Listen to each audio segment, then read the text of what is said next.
All right, it looks like we're live. Welcome y'all to QuaranCon 2022. If this is your first panel or event, I hope it isn't.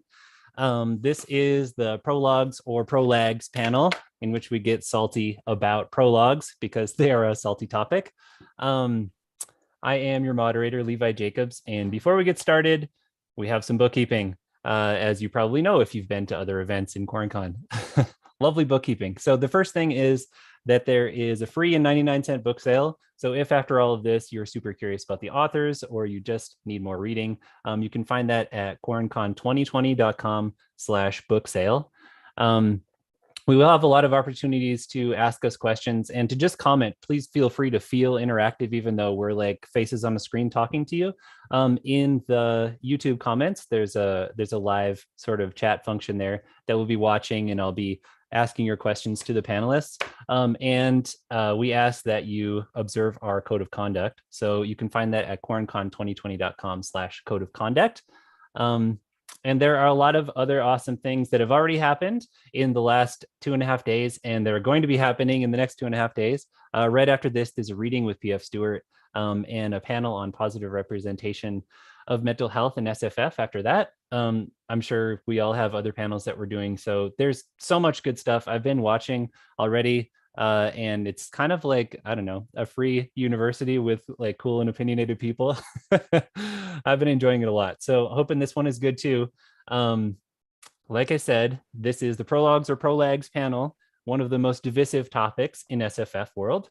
Our Prologues, excuse me, my opinion's coming out there. Our Prologues, wonderful additions that delight readers, or dreadful deadweights that drag a story down. Or, as with anything in writing, does it depend on how you do it?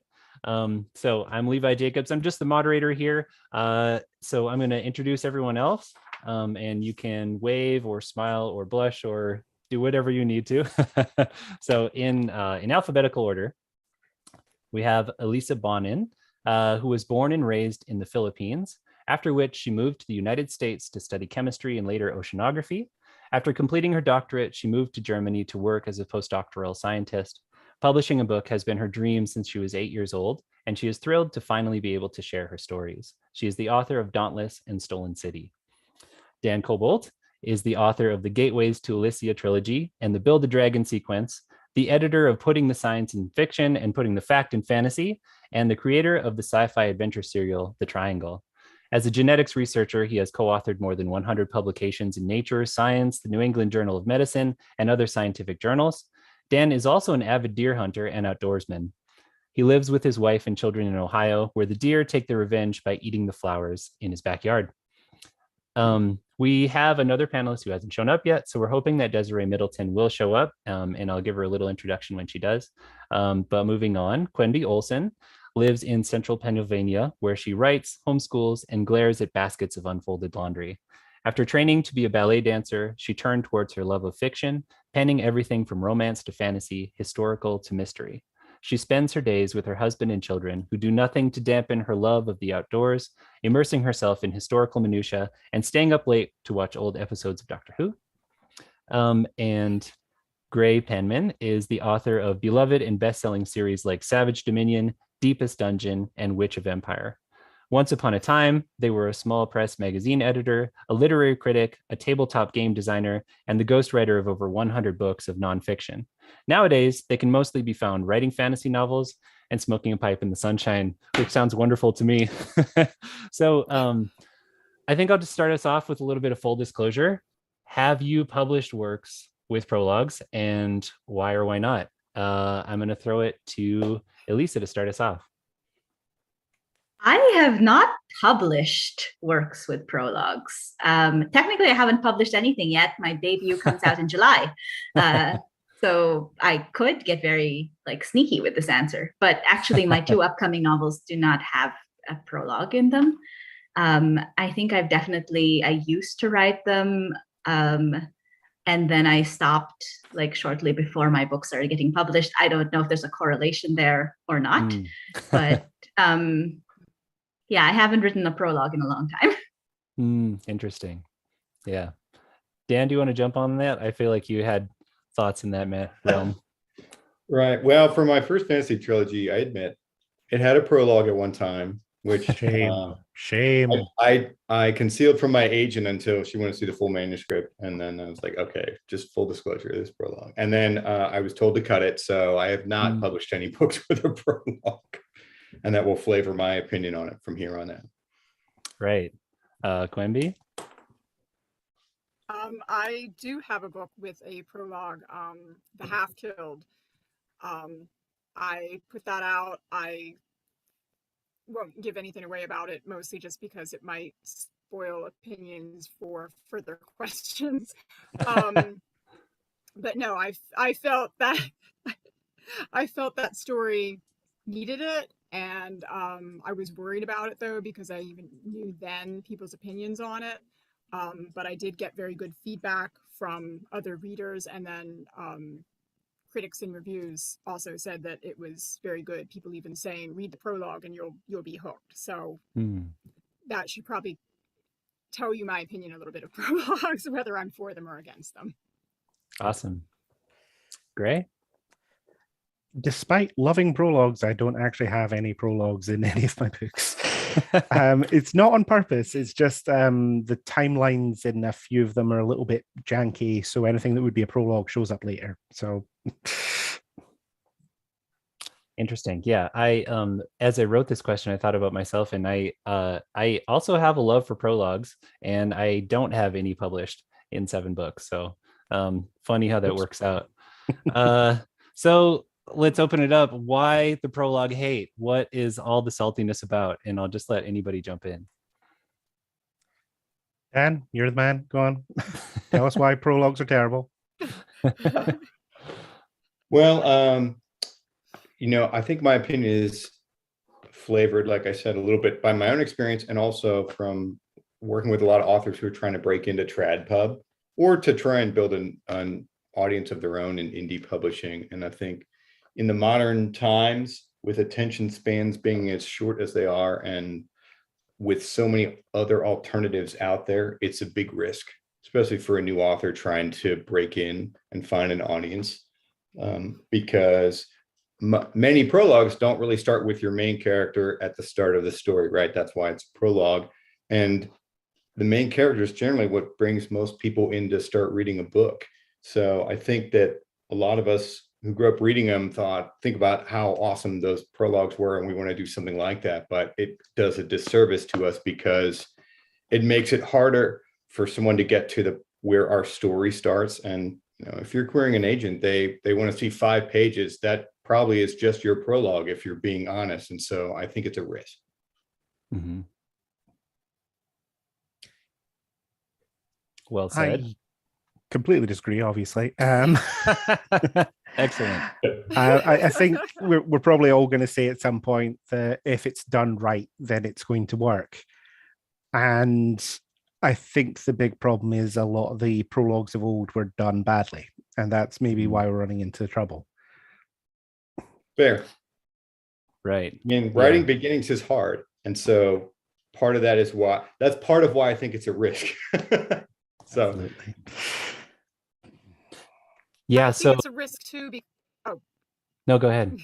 Oh, I was gonna say, I think it's a risk too because prologues often have that feel. I think, as others have already said, it's not part of the main story. It doesn't usually center on the main character, so it feels like it's this separate piece, and often it doesn't tie in until chapters later. So if you're not someone who wants to sit there and invest and know, okay, this is going to pay off down the line, you hit those first few pages. I don't know who these characters are. I'm going to have to dump them for 100 pages and might not know what this all ties back to.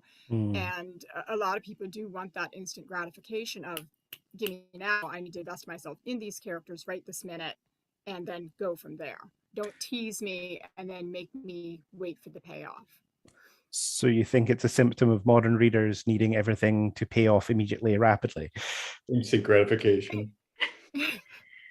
A little bit, and I think some of it too might even just be that it's become a thing. In other words, a bunch of people say prologues aren't that great, and so then more people say, hey, you're right, prologues aren't that great. I heard prologues aren't great. You know what aren't great? Prologues. And so it snowballs. to the Or point. readers They're say, just saying, I don't I like always prologues. Right. I don't know. I feel like there was a time when people felt like they had to have prologues, even if they didn't make any sense for the story. And then you ended up with a lot of prologues, like especially in fantasy or sci-fi, that were like set 500 years before the story starts or something. And the worst part with those is that they'd even have like 500 years ago right there at the header. So you can, Right. you see that and you're like, I feel free to disregard the next like 10 pages. And I think there's also this tendency, and not everyone does this, to just kind of info dump in the prologue and say, hey, you know, this is the entire world and setting right here in the first 3 pages, which can be really hard. I don't know about the rest of you, but when I go into a new fantasy book, I am confused for a chapter or two. And I just accept that I'm going to be confused. But the less like I'm not likely to retain any information that gets thrown at me right there and then. I have to get into the world and the characters, and then things start making sense. So Absolutely. yeah. Totally. I feel like one of our skills in fantasy or science fiction is like it's a new world. And so we have to like bring up a question and answer it very quickly and do that instead of just answers without questions, I think is an onerous prologue. It's like, wait, we don't know why we care yet. That's a good point. That's a good point. I was just going to remark that I think many times when I read other people's prologues, like fantasy writers that aren't published yet, they want to use that. They've been told like, hey, your book has to like really hook everybody in the beginning and have all this great stuff that tells us it's a fantasy, shows us a little bit of the world and gives us some action. And so between that and this psychological burden of us feeling like we have to have the eye of the world prologue in our book to start off our book, they're like, okay, well, I can do that all in a prologue. And then I think the problem is we all know what you're trying to do. And we know these aren't the main people that the book's about. So we're not invested yet. So I think that's sometimes the consequence of trying to do it that way. Yeah. I actually heard a great term for that. Someone called it the barbless hook, where you put all the big, exciting stuff up front and then all the readers just slip right off of it because it doesn't actually tie into anything later on. I love that. That's a great term. And jumping off of that, I think it's like people get this, and I had this when I was a new writer too, this idea that like it had to be full of action and it had to be like this thing that would hook everybody. But thinking about it, like as a reader, if you show me a big epic like clash of armies on the first 5 pages, I don't know any of those people and I don't know why I should care about this fight, right? So big events like that, it's such a trick to try to use like violence or that kind of physical conflict in the beginning to draw people in, because until you care who lives or dies, like it's actually just boring. Absolutely. I think it's going back to something Quenby said about, you know, like enough people have echoed to each other that prologues suck, and that's why we're where we are. It's kind of interesting to think about it as a fashion trend in our genre. And it makes me wonder, so this is not much of a question, but I'm just wondering if you think that we're going to have prologue resurgence, like if it's going to come back like the 90s come back, you know, like great idea. I hope so. Right. That makes sense. I hope not. Oh darn, I hope not, because I'd have to learn to write one. Yeah, so I think that's going to be an argument for later on in the panel. How do you make a good prologue? That's good. Yeah, well, going with our talk of bad ones and maybe how you make a bad prologue. So we've talked about info dumping or violence without a character that we care about as being like reasons that maybe we have this current fashion trend. Can you think of other things that make prologues bad, like why we dislike them? When it's a character study on someone we don't know. Mm-hmm. When we're delving deep into the profound purple prose emotions of someone that we have never met before and we don't care about their situation, we don't know them. Mm-hmm. Or when it was 500 years ago. Right. Or when it's 500 years ago. I've seen the 500 years ago thing done well when it ties in later, where the reader, you know, it's the Chekhov's gun that's been left lying there for 500 years. It can be done, but yeah, it's a bit of a struggle if you're not writing on that scale to just have the vast events of past empires suddenly mattering.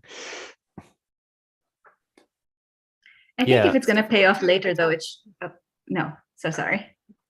I just was going to say, like, it should pay off in the same book because I was just going to say, at the Eye of the World prologue doesn't pay off until like so much later. I gave up on those books before it paid off. So Yeah.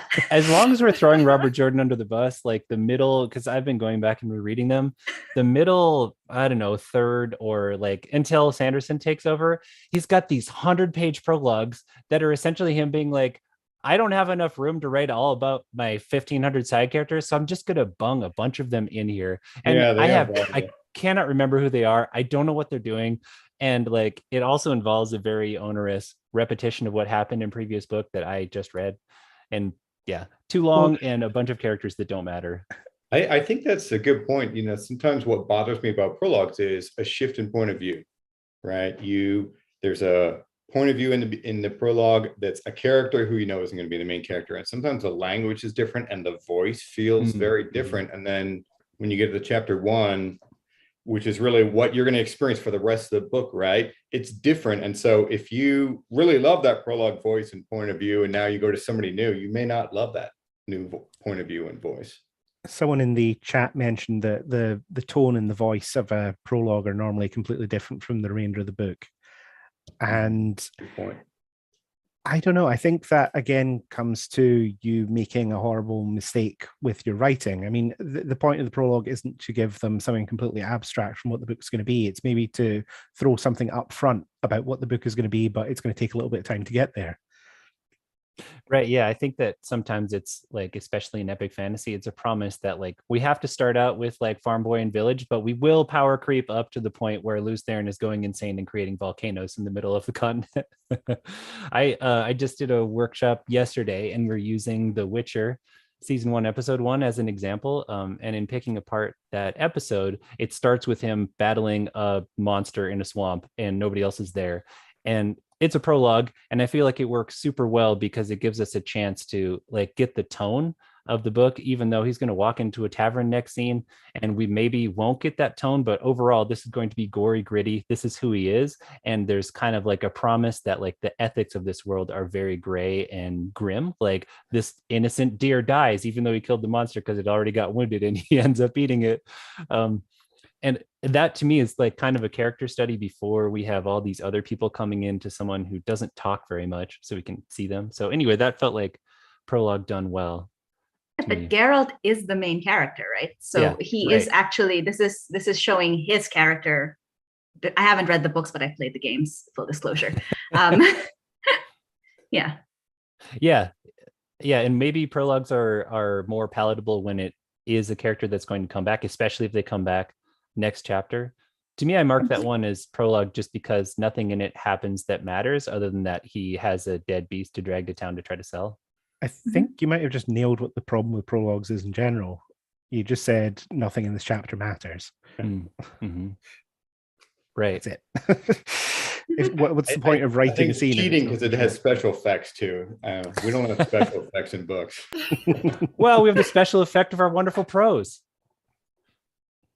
Speaking of shows, I think whenever I think of prologues, whenever I think about having to sit down and write one, I actually do think about how so many different television shows will have that cold open, especially like mysteries and things like that, where before the credits, before you get to the main regular cast, something happens. Someone gets killed, someone has a knife in the dark, and it seems unconnected perhaps with the rest of the cast, the rest of the show. So you go into it not knowing what's going to happen. Is this person going to be killed? You know, it sets the tone for the show a little bit. Is it going to be a little bit darker? Is it going to be a mystery? Is there going to be a lighter episode? You know, X-Files would do things like that, etc. So when I think about a prologue, I have to think I'm setting the tone for this story. This has to tie in. And I think that's the issue when you have a bad prologue, is where it's just, I'm my world building skills here, or I'm going to do something and dump this and make it look really fancy and then get to the business portion over here, which is the actual story starting at chapter 1. And it needs to tie in somehow. Even if it seems separate for those first few pages, there has to be a definite, it is threaded together, and then the threads just tighten and tighten as the story goes along. Right. Yeah, I think it can be really useful if the main story is especially single POV and you really need just a piece of what the villain is doing or what someone else is doing. That's like the only kind of natural place to put it. Yeah. Another quite helpful thing that we can steal from TV, particularly for later books of the series, is when you use your prologue for a last episode. Where you can just sort of you can have one of your side characters' point of view of something that happened in the previous book. So it just sort of catches your reader up and reminds them what was happening however many months ago that last book came out. Oh, like last time on previously this on series. Lost. Yeah. Exactly. Previously on. Yeah. Right. Yeah. Which I 100% of the time skip, but that is a cool way to use it. Connor made a really good point in the comments. He said a lot of the reasons for why prologues are bad seem to just highlight bad ways to start a book, and it would not be improved if that was called chapter 1. True enough. Maybe it feels like a sandbox where we can make all the mistakes we wouldn't make in chapter 1. Yeah, but I feel like a lot of times you wouldn't do that in chapter 1 though, just because in chapter 1, if you said don't have this prologue, like there's some of these wouldn't work as chapter 1 because they don't have the main character. They're not set in the same part of the world, or the same timeline. They might not even have the same voice, right? So yeah. Interesting. So I guess that kind of brings us around to talking about prologues that are done well. Gray, this is your time to shine. What are the ways that they can be used well? And Quenby, I feel like it's your turn too. And what are the things they can be useful for? And I'm also kind of curious if there is, if this is sort of a subgenre thing that like in epic fantasy, it's so much more allowable than like hard SF or that kind of thing. So what is a good prologue? You want to tag team this, Quenby?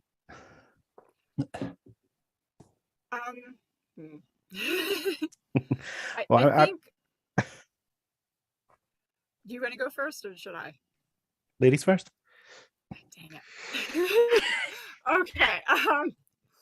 Now I think what prologues that I seem to like, and not just in fantasy but in other books, will be something maybe where it'll show a main character's past, like you'll have a scene with them as a child, or something that is a definitive event in their life, which will then show how they then ended up to this later point 20 years later or something like that. And you obviously would not be able to have that as a chapter 1 because it is set at a different point, something like that.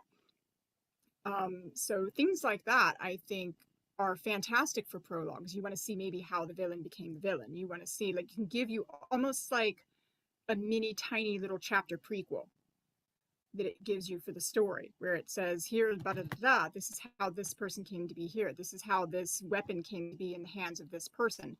This is why this character is wanted for, to be killed or something. You get this little taste, and then you can have maybe, instead of a 500 years later and generations have passed, maybe just 10 years later, 15 years later, okay, now we know why this guy's skulking through the forest and he's going to kill this person over there because we saw something happen right here. So prologues like that, where it ties in not day by day, but maybe gives us that taste of something in the past, I think those can work very, very well, because that gives us a foundation for the story and why the characters are doing what they're doing. Absolutely. So I really like that idea where you're saying it's like it's not a prologue, it's a prequel. Kind of, yeah. Because I think that could make for that could make for a whole different train of thought in how to do your prologue, because I know, particularly with the way that indie publishing is going now, a lot of the time you're getting people publishing a prequel to whatever book they have coming out and giving it away for free to try and hook people in. So yeah, it's a nice thought to just sort of combine the two elements. Yeah, I feel like the Game of Thrones prologue, or whatever the first one is, Clash of Kings or something. Game of Thrones. Game of Thrones is the first one. People have, like, this is a divisive prologue, and in thinking about it as a prequel, like, to me, what I like about that idea is that you're kind of forced to put beginning, middle, and end into it, almost as though it's a short story. Like this matters in its own right and stands alone, whether you're an indie who then gives it as a free novella or you put it at the beginning of your book. But I feel like that, I'm just going to say that for me, that prologue works well because it promises so much in a thing that we really can't get to for a long time, but everybody dies, and sorry, spoilers, and we get a sense of what the book is going to be about, and a kind of a nice beginning, middle, and end. Well, it shows it in that one. I think it really shows the threat of what the threat that is overhanging every action that then takes place in the rest of the series. Right. You know, so all of your internal political squabbling, this is what's going to happen, and this is what's going to happen to you if you don't shut up and pay attention to what's going on. You see, that's actually why I hated it, Gwen, because because you're taking all of the main events of the book and you're saying, but actually none of these matter because there's this outside force that's going to come in and wash it all away anyway. Yeah. So it basically renders the whole series completely moot up until the point where they're fighting some tasty guy in a scene that's too dark to see on your screen. I do feel like it's a fight. I feel like it's a move you can't use too often. I'm a big fan of Brandon Sanderson, which is also a divisive topic right now, I think. But in the Mistborn series, sorry. Well, yes, okay. So Stormlight's got some prologues we need to talk about, but in the Mistborn series, he uses that move in every book of like, oh, there's all this political squabbling, but actually huge magic threat. And the first time you're like, oh my god, and the second time you're like, yep, and the third time you're like, can you stop squabbling and solve the magical threat? I feel like that is becoming kind of enough worn of a trope that maybe if I read, because I read Game of Thrones like before it was cool, and maybe if I read it now, I'd be like, oh, this is too. It was cool. Too well. Yeah. But I love what Quenby said about how a prologue that works well sometimes can show like a defining event or something that's really important, immediately important for the story.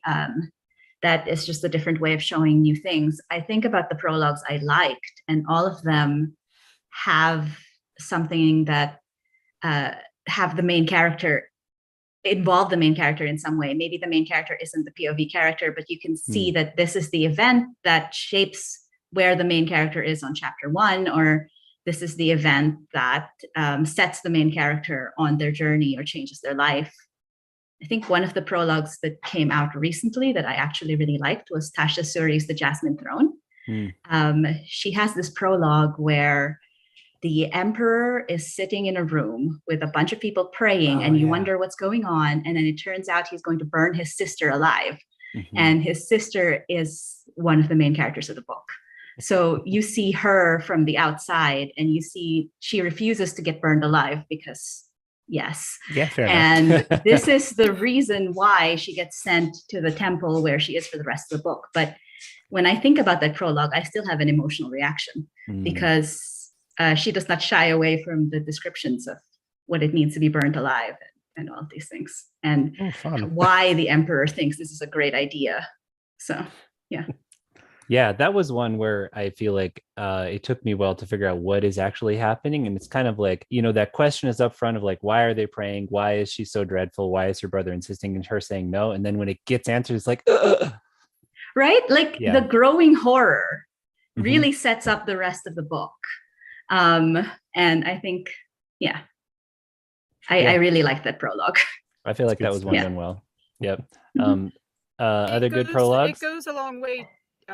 Go ahead, Quenby. Say the Tasha Suri one. It goes a long way too. It not only shows the world that it's set in, and again the threat, but it gives you an immediate grasp of her character.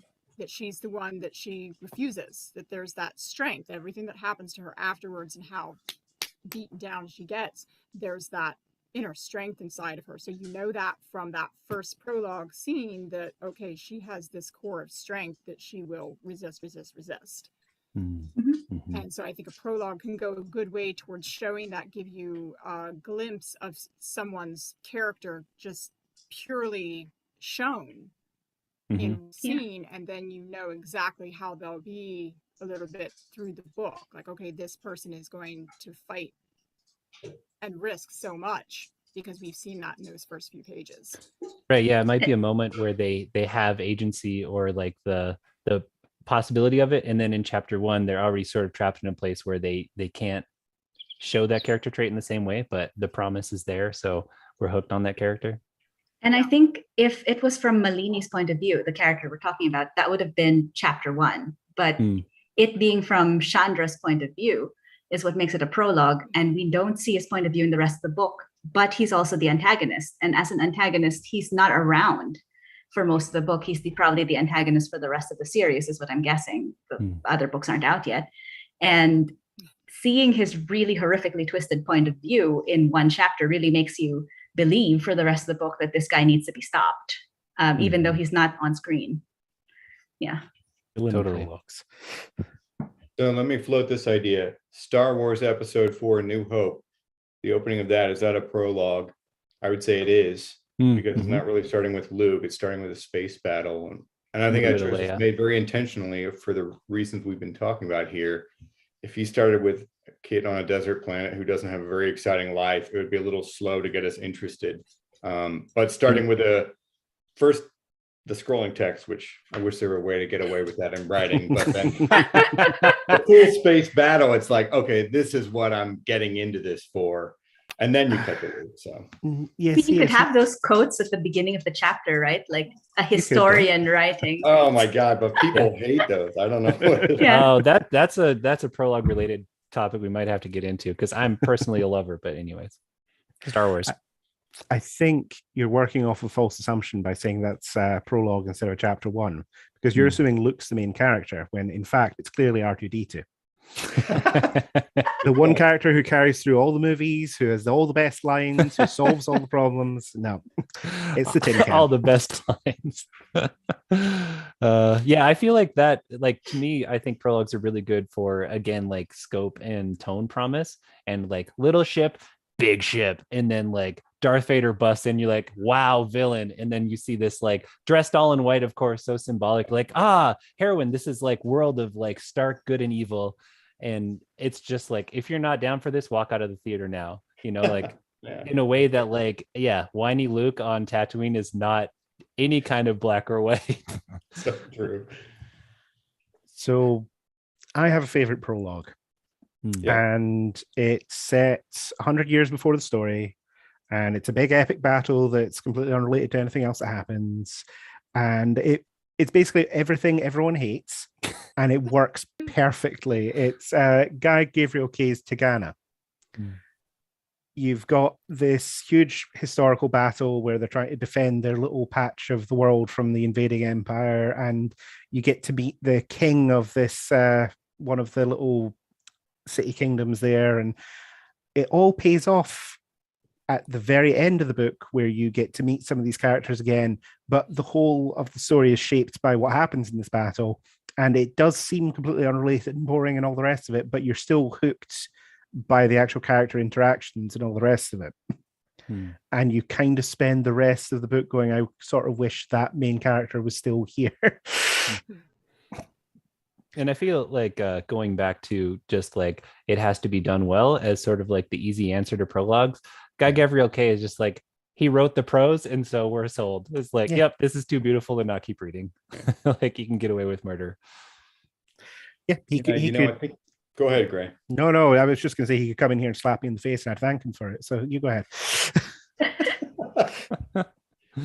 I'm glad you share that. I think you hinted at a good point, Levi, which is that sometimes I think for writers, especially newer writers, a prologue is a very tempting way to solve a storytelling problem. You have this story that you need to tell, but you also need to tell this other part that's often backstory. And it's so tempting to just have this big thing in the beginning that makes your life so much easier as a writer. And I think those are the prologues that are problematic for me. So the if done well thing, I'm totally on board with that, because we all have prologues we love, right? But the bar for that is very high. And I would argue it probably takes a somewhat skilled storyteller like Guy Gabriel Kay to do that well. Yeah, I think something that I struggle with in my books, because as stated, I don't have prologues, although I do have like the prefets or whatever you want to call them at the top of chapters in the first series. is that I feel like I really want to promise the reader very early on what is our main conflict. And I'm thinking of my first published book. It's a rebellion that like main character is not a part of yet. And so like a prologue is easy, show the battle, whatever. Then in that chapter 1, when they don't care and they're not a part of it, it's like, how do you hint this in little ways? And so I have him like see a scene of a recent rebel attack and have feelings about it. But I feel like it can be challenging for a new writer to like start promising and introducing the big conflict when it isn't a part of the character's life yet. But or a similar scenario is you have a really cool magic system, but your main character is someone who's going to learn to use magic. Right. They can't use it at the beginning. So like that's a problem for you as a storyteller. How do you show off the cool magic when your main character doesn't know it yet? Yeah, games do that a lot too, where you're starting off in an RPG and then they give you like a really strong guy to play with for a bit before they switch him out and give you a level 1 character. Yep. Yeah. For me, that's actually, again, the strength of a prologue, where you're getting a glimpse of what the book is going to be. You don't have to wade through all the first few chapters where they don't know who they are and they don't know what they can do and all the rest of it. You're starting off saying, okay, this is the world that we're living in. This is what these people are capable of. Mm-hmm. Even it if is. I mean, I think that's why that's one of the best arguments for using the prologue is that you have a main character who's not ready to show you the really awesome stuff of this book. It's a storytelling problem. I don't know. Prologue is one way to solve it, but it's not the only way to solve it. Mm-hmm. Yeah, well said. Yeah. Do y'all feel like there are subgenres where they are more in fashion or more acceptable in some ways? Absolutely. With urban fantasy, you cannot get away with a prologue ever, because they're obviously rooted in your hard-boiled detective stories where everything is instant, you start in media res, everything's happening. Whereas, epic fantasy, you can write a history book and slide it in there. You can really show off. I've done my homework. Thank you. Look, here it is. Right. Elisa called it out, or I feel like you were about to go there with the Stormlight Archive. The Way of Kings has 4 prologues. It does. I love the Stormlight Archive, so I'm going to start off by saying that it's one of my favorite series. So please don't come after me in the comments. It was one of my favorite series ever. But I do not know if I can read about Gavilar dying one more time. We're going to. Book I know. 5? Yeah. Book 5 is coming up. It has a prologue about Gavilar's death. Yeah. Now, Stormlight does something that I think is really cool. I mean, it's not the only book series that I know that does this. Other books do this too, but it uses, I think, it gives the backstory of characters in the middle of the book, like just as you're starting to care about them. And I've seen other books do interludes like this too.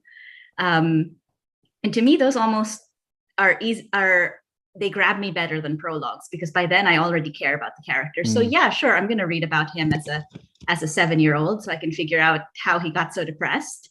But it is an interesting solution to like chop up massive prologue and sprinkle it throughout. Yeah, I remember opening The Way of Kings and thinking to myself, like, man, Sanderson, you're lucky that I already like reading your books, because I'm going to read this to see where this is going.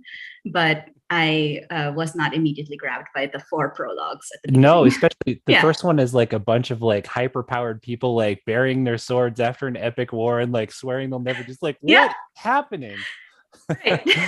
Yeah, and I think he's said somewhere, he's like, there's no way that I could do this or get a publisher to agree with it unless I had already successfully finished The Wheel of Time and written Mistborn, so people trust me enough to like wade through this. I remember sitting there and it's like, this is going to be important later. And that's why I'm reading this now. But being angry about it. Yeah. You see, I picked it up and I immediately thought we're heading into Anne Rice territory here, where I'm popular enough. I don't need an editor. I can do what I like. Well, I was going to say there was a good point that was made there that, Sanderson's saying I wouldn't be able to do this if I was a new author, etc. And then earlier has been mentioned, if you're a new author, it's a big risk to do a prologue.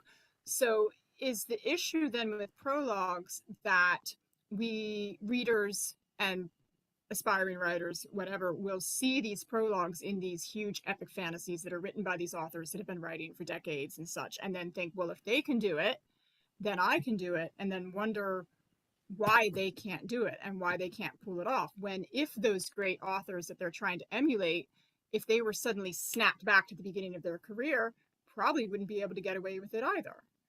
So it's this weird vicious cycle, I think, kind of, that we have these authors that can pretty much almost have, you know, a get out of jail free card. They can kind of do whatever they want to a certain point, and people will just throw money at them, and then newbie writers are going, why can't I? And so there's that.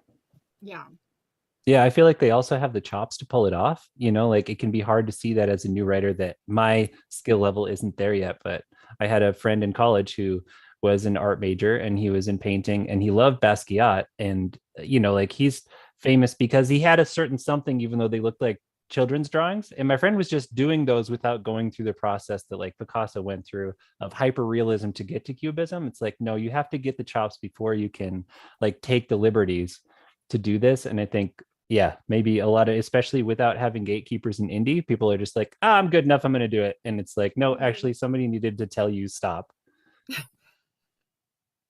That person was Dan. Can you just keep doing, can you run a stop? Send them to me. I'll set them straight. You know, there are parallels too all over. It's about trust, like Levi said, and about skill level, like Quenby was saying. Even I was thinking, I watched The Voice, like that's my, you know, reality show that I allow myself to watch. And you see these people come in and do songs by extremely talented vocal artists. And these are new singers trying to break in.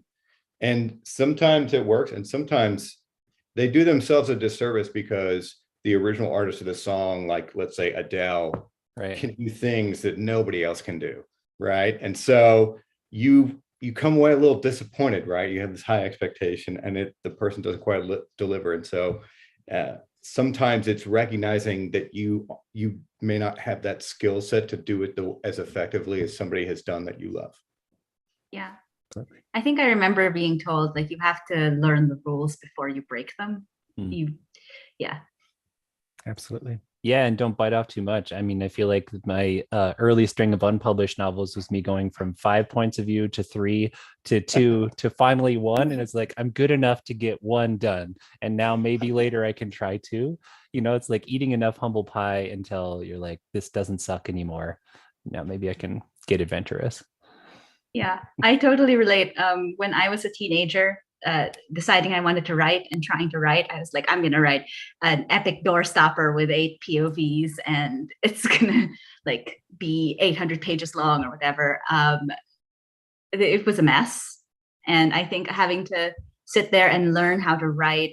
Now I only have a maximum 4 POVs in my second book, but learning how to write within 100,000 words and like getting a good story in that small word count has really helped me figure out like what's important, what's not. I think another problem is with publishing always looking for the next big thing to be exactly the same as the last big thing. We don't really have a lot of space for smaller stories now. Stories that aren't about the end of the world and huge dramatic events happening. And a lot of the time, that's where people's skill level is at. And that's the story they would be excelling at telling. I mean, Dan, you were talking about the singers. If they'd chosen a more reasonable song, they could have really shown off their skills with the reasonable song. But because they're trying something that's practically impossible, of course, you're going to come off looking bad. Right. I'm just going to throw it out there and we can keep talking, but y'all watching, if you have comments or things you want to put in or have us bandy about, please put them in the comments because we'll kind of move into Q&A. We have more to talk about, but if you have things you want us to talk about, let us know. So continue. Or I was gonna ask about what came up briefly. I don't know if we have a term for this, but like the prologue at the beginning of every chapter that Epic Fantasy is notorious for, the Stormlight Archive has these. Does anybody have a good term for that? Thing like in Dune. Quote thing, yes, like in Dune. Ender's Game has a weird version of it. There is a term for it, but I'm buggered if I can remember it. I want to say epitaph, but that's what goes on your tombstone. Right? I think it's epigraph. It's a word like epitaph, though. Epigraph? It's Epigraph. Yeah. Epigraph, yeah. Yeah, which is, different. You know what? I have Google. I have the power of Google. Nice. Yes, I have finally, to someone admit, has I had Google. those in my first trilogy. Guilty. Yeah. It's an epigraph. It's an epigraph. So are these guilty of the same sins that we have pinned on Prologues of being like, I just want to stick in this world building. I can't get anywhere else. Let me put a quote from Princess Irulan at the beginning of this chapter just because. They're easier to skip though, so I feel like you can get away with it. They're only a few lines long, right? Like I feel like if Usually. the epigraph took up half the page, it Yeah. would be a bigger problem. But Yep. I mean, it's 3 lines. You can choose not to read those if you really hate them. Yeah, I do feel like a lot of my readers have said like, oh, those, I just skipped those. Or other people like, I love them. It's kind of like feels more optional. Yeah. It sprinkles on top of the salad. It's if you want to enjoy them, you can enjoy them. If you don't, just dust them off. It's fine. Yeah, instead of a salad before the salad. I'm always baffled by people who will say, oh, well, I skip prologues, or I skip the epigraphs, or I skip the epilogue, or I skip all these different parts. But it's hard for me to say, because I'm that person who will sit there in a movie theater and wait till the credits roll all the way to the end, and the people are sweeping the floors and like chasing me out with the brooms. Like I feel like I have to read or see or listen to every part of what the creator put out there in case I'm going to miss one little thing. So I'm possibly that weirdo who's like, well, if they put it in there, they meant it to be in there and to be consumed in some manner. You're not You're like alone. the I mean, ideal reader. I think when I early on, like when I was a younger man, my reading style was I want the biggest possible epic fantasy doorstopper that I can find, and that was just because I just wanted so much of that, and I was willing to invest the time. I had the time, and now, like getting older, more life demands. I'm more impatient than that, and now I'm just like, oh no, an 800-page book. I don't know if I can do that because I can read like 2 or 3 other books in that same space of time. So I feel like there's also a cultural phenomenon of impatience too, and it's harder to get away with writing Brandon Sanderson length novels if you're not Brandon Sanderson. Yeah, I think that like pacing might also just be suffering from like the same thing that like obviously in movies, if you watch from the 70s, they are so slow compared to what we do now. And I feel like books as well, if you read the classics, but even like stuff that was written in the 70s and 80s, I went back and tried to read some of my favorite books of my youth because I was a youth in the 80s and early 90s, and the pacing is so god awfully slow. And I feel like prologues were very allowable when you were going to take like 20,000 words to get us off the farm, and it's like, no, we can't do that anymore. And I also don't have time for a prologue. I feel like that might be part of why it's out of fashion. It's a great point. It's like watching a Disney movie from the 70s, and there's this long lead in with the credits, and they know they can't get away with that anymore. Right. This is all just so funny to me because obviously I grew up broke reading in the library, so I only had the absolutely ancient fantasy books that no one would even look at nowadays. So when I came to modern fantasy books, I was wondering where the hell the rest of the book was. It's like we're already fighting the bad guys. We're barely started. It's chapter 1. Yeah, I grew up in the Philippines, so the books that I had access to were the ones that my mom had or her friends had carefully curated when they were young. And so, I mean, there were books, obviously, there were bookstores, but the books in the bookstores were too expensive for us at the time. So I would be reading a lot of these like fantasy from a previous generation. And then when I was those rare moments where I was allowed to buy a book, I remember my grandparents would be like, you can buy one. Be like, one book, you say? Yeah. Well, Let me get that book. Get the biggest one. Got to make it last. It's very true. And there are readers like that still. There are people who want the Yeah. biggest possible book still. There are plenty of those readers.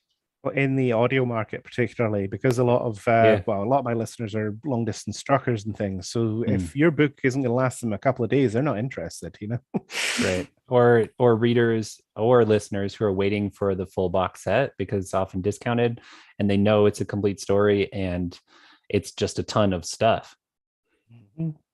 Yeah. But I think nowadays the only new doorstoppers that I read are from authors that I liked who wrote a shorter book before, and then they end up writing a longer book. I'm like, oh, grumble, grumble, grumble, grumble, stomp, stomp, fine. Yeah. Well, I feel That's like how they get you. I Yeah. feel like too, like door stoppers are palatable if the pacing inside them is still tight. Like Pillars of the Earth by Ken Follett or Sanderson's Stormlight Archive is pretty fast paced, or the Expanse series. Like those are large books, but they're 3,000 Priory of word the Orange chapters, and Tree. they just like every chapter matters and every Priory. word matters, even though it's 200,000 words long. Yeah. It took me a while to get to Priory. I'd heard so many good things about it. Oh, and yeah. I would see it in the bookstore and be like, maybe after I turn in my dissertation.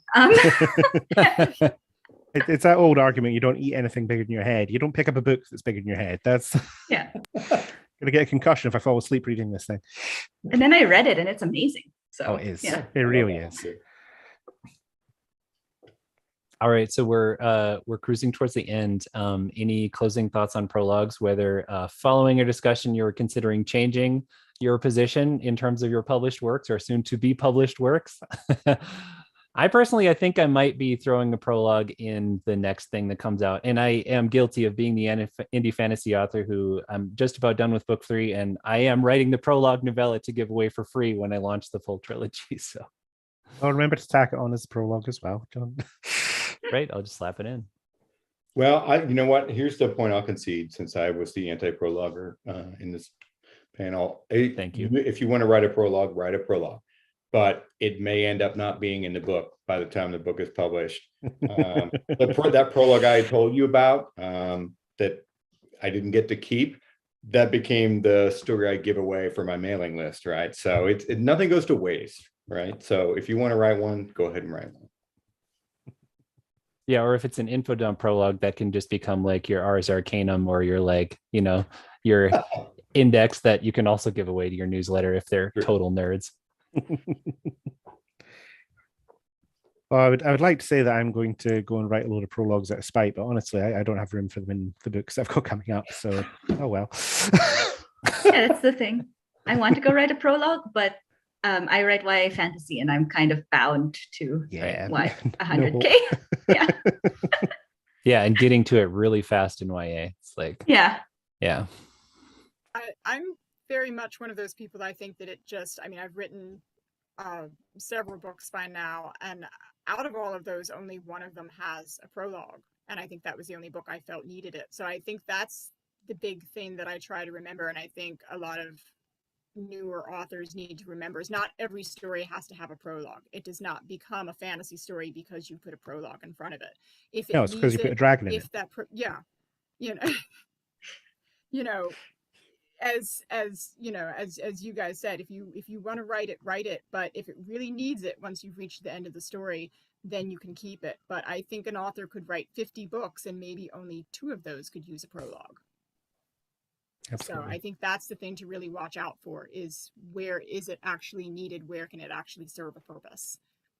Yeah, I think that's a great point, is that just write it if you want to write it. And then in revisions, like I definitely cut a prologue because I was like, oh, this is just me clearing my throat, and having done world building forever. And then in retrospect, unnecessary.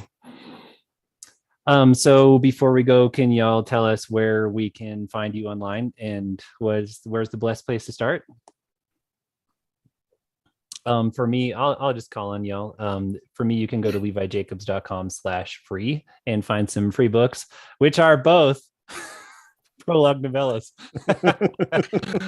Quenby, where can they go to find you? You can find me on Twitter. If you probably just search Quenby Olson, you'll find me, because there are no other Quenby Olsons probably in the world. My books are all on Amazon, and you can also find me. I have a website, which is, I think, just quenbyolson.wordpress.com, and you can find everything there with descriptions of the books and so on. So. Awesome. Gray? You'll find my website at gdpenman.com. I'm on everything, all the different social whatevers as GD Penman as well. Some of them I dress up as a wizard and make stupid jokes, Just... Nice. Elisa? Yeah, you can find me on my website, eabonnin.com. So just my initials and my last name. And you can also find me on Twitter, EAD Writes.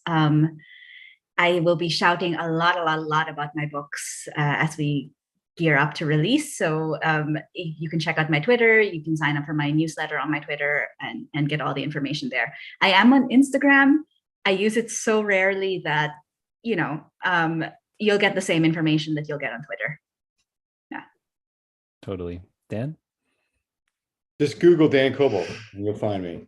And if you wonder, you have to join my mailing list to get to see that prologue that I wasn't allowed to keep, but you'll find my books there and links to them. And if you want to find me on social media, Twitter is the place to go. So apparently newsletter sign-up bonuses are the graveyard of prologues in our modern era. So true. So true. All right, y'all. Well, I think we'll wrap it up there. There are lots of other awesome things happening. There's a reading coming right after this, and more panels later today and Sunday and Monday. So please take part. Thank you for being so cool in the comments. PL Stewart is next. Check out the book sale. It's QuaranCon2022.com/book sale.